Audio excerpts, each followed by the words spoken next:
Well, this is a big day. This is one we've been waiting for. Well, sort of. There are several this week. This is one.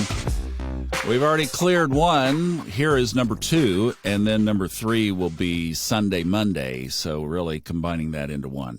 Hi, Thomas Miller. Welcome to the Fun Astrology Podcast. Had a speak pipe message from one of you mentioning that she had just recently moved to North Carolina. Said she had been drawn to the Asheville area and wondered where we're originating. Well, we're near there, about 45 minutes west, up in the mountains, and we have a group coming next week. The August trip people start arriving mid next week, and we will be recording podcasts ahead, but oh my goodness, that's going to be a wonderful time. And then the October trip is still wide open if you'd like to take a look at coming up here and hanging out for fall colors. 2 of our birthdays will be in October, mine and one of our other participants. If you'd like information on that, go to funastrology.com/birthdays. Let's look up above our heads and see what we are dealing with. This morning, the moon entered Leo, so now we have that double fire. The sun was already there. The moon is moving into position. The new moon in Leo is at 1:56 p.m. this afternoon. So as you are getting up, you are right there in the middle of that new moon energy. First thought this morning, what would you like to create? The sun is at home. The moon is tolerating the heat. Talk about the hot summer. Well, we've got it hot in August in fiery Leo. So seriously, what would you like to have come into your life? Be thinking about that. And the other big thing that happens today is that Jupiter stations retrograde. That's at 4:37 this afternoon. It's going to be a long one. It's going to be a really long one because November 23rd right now, from this perspective, seems like about 10 years away, doesn't it? But on this retrograde, Jupiter will return back into Pisces on October 28th. Not very far. It makes it a degree in a few minutes, basically. So 2847 is where it turns back around. Then it exits Pisces for good in late December. If you have a spiritual project that you're working on, we're going to be moving toward that, so be sure to capture that November-December energy related to your spiritual practice or spiritual project, or maybe if it's something that you're creating a new business that involves spirituality. Maybe you want to start reading or doing tarot or doing Reiki or doing astrology. There'll be some good support for that toward the end of the year. A lot of people ask about Jupiter retrograde. So does this mean that my life is on hold until the end of the year? No, not at all. Not at all. First of all, the planets are guides. They're not puppeteers. We're not hanging on a string from these guys. Here's another way to think about it. It's your birthday. Your friends and family want to take you out to celebrate. So you pick your favorite restaurant. It's Italian, and you load up on wonderful Italian food. It's rich, but boy, it sure does taste good going down. Little tiramisu for dessert, lots of good stories, memories, accolades, and wishes for the year ahead. And then what do you need more than anything in the world? A nap, right? But it's dinner time.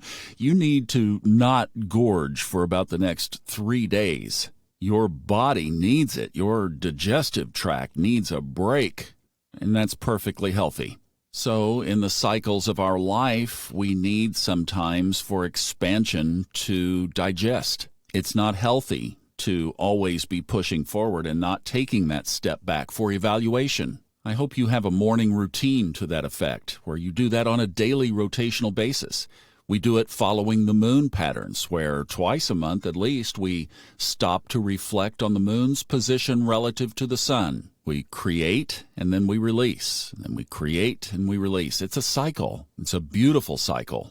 So in this retrograde, this retracement mode until the end of November, look at your plans. Look at the year ahead. Look at the year behind. Good friend of mine who happens to be a physician says, take a look at the last 18 to maybe 24 months of your life. And most of the time, for most people, you can project that out over the next 12 to 18 months. In other words, really, we don't fundamentally change that much, unless, of course, the pain is too great and you have to change. But if you want to think about what life might look like for the next 2 years, just look back over the last 2 years, and that's pretty much, you can expect a stamp of that forward. But then you say, wait a minute, and that's the point here. You don't have to relive the past because, as conscious creators, following the map, the Google map of our soul, our life treasure, we understand these key points while they're happening, and we take advantage of them. And this one's actually really good because Jupiter is in a fire sign as it's stationing to go retrograde.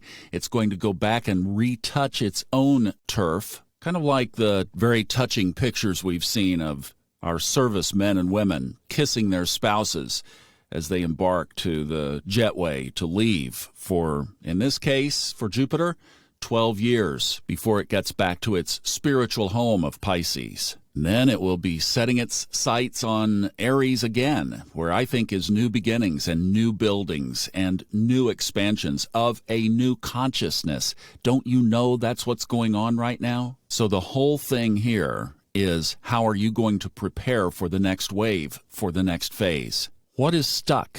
What needs to be unstuck? What new positionings for new opportunities and the new future is going to await you, and how are you going to be positioned in it? Looking back over the last 18 months, saying, yeah, let's just roll it forward? Or are you looking ahead and making new creations, especially under this new moon? In where? In fiery, go touch the world Leo. Absolutely. Let yourself roar with new creations and leave the past behind. Hope this helps. Have a great celebration of this Thursday, July 28th. We'll see you tomorrow.